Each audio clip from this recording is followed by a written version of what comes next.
Another successful launch of the shuttle orbiter Atlantis as it speeds to the International Space Station, and another job well done by the dedicated individuals on the ground whose job it is to ensure the safety of the crew and vehicle.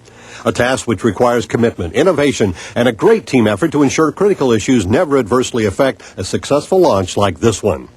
However, a critical issue was just recently discovered when tin whiskers were found inside the flight control system's line replacement units, which are critical to maneuver the vehicle during space flight.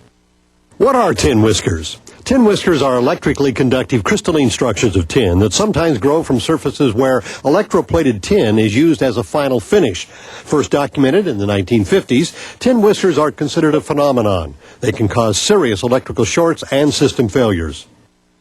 The elongated single crystals of pure tin have been documented at 1 millimeter or less in length, but the tin whiskers found in the LRUs by NSLD personnel were as long as 18 millimeters. The unpredictability of tin whiskers makes it even more difficult to detect and eliminate. It may begin soon after initial plating, or it may take years. In either case, a group of dedicated individuals at NASA Shuttle Logistics Depot in Cape Canaveral, Florida, are doing everything they can to ensure this version of foreign object debris does not threaten the Space Shuttle program. After the initial tin whisker findings, it had to be assumed all of the 52 units from the fleet could be contaminated and were immediately scheduled for disassembly and inspection.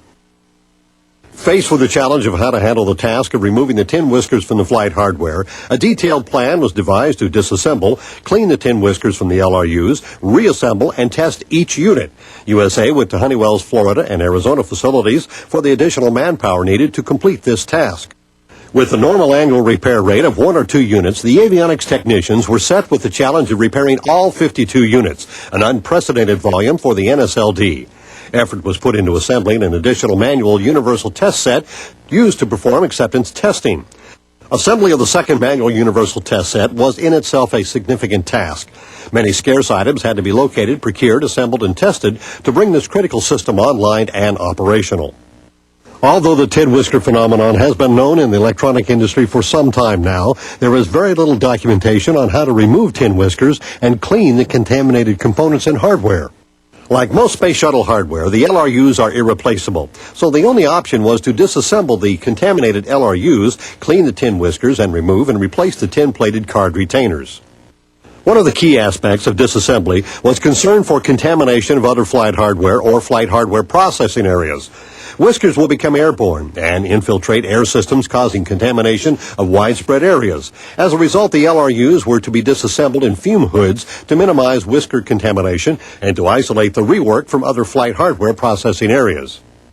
Another concern was the original conformal coating was sprayed onto the surface of the cards, and due to a shadowing effect, not all surfaces were properly conformal coated.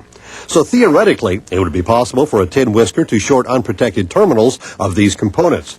Boeing M&P provided support for determining the right viscosity and application technique for the conformal coating to properly coat the terminal.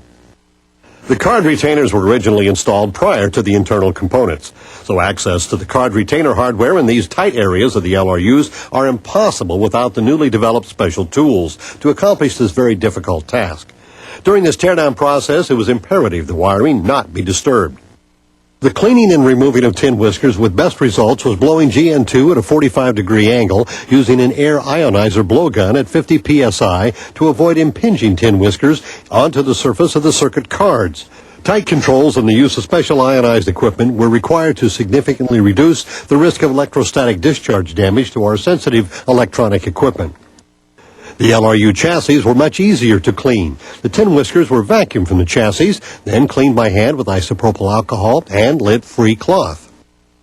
Following cleaning, both the circuit boards and LRU chassis were thoroughly inspected for any remaining tin whiskers.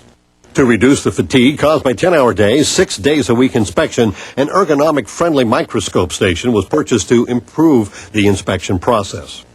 Next came reassembly for the refurbishment and now safe LRUs. New card guides were needed without the tin coating.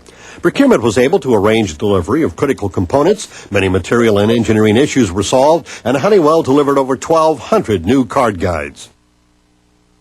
Next came the intensive testing, with over 6,000 functional tests on each of the vibe and thermal stations. As evidence here of the vibe table shaking the LRU.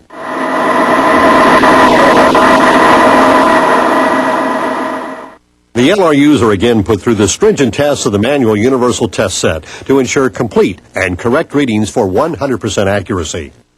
With the LRU rework almost completed, the Tin Whisker effort has been quite a learning experience and a complete team effort between NASA, USA, Boeing, and Honeywell.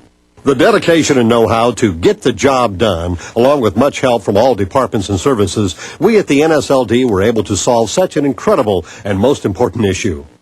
All for our common goal, astronaut safety and mission success.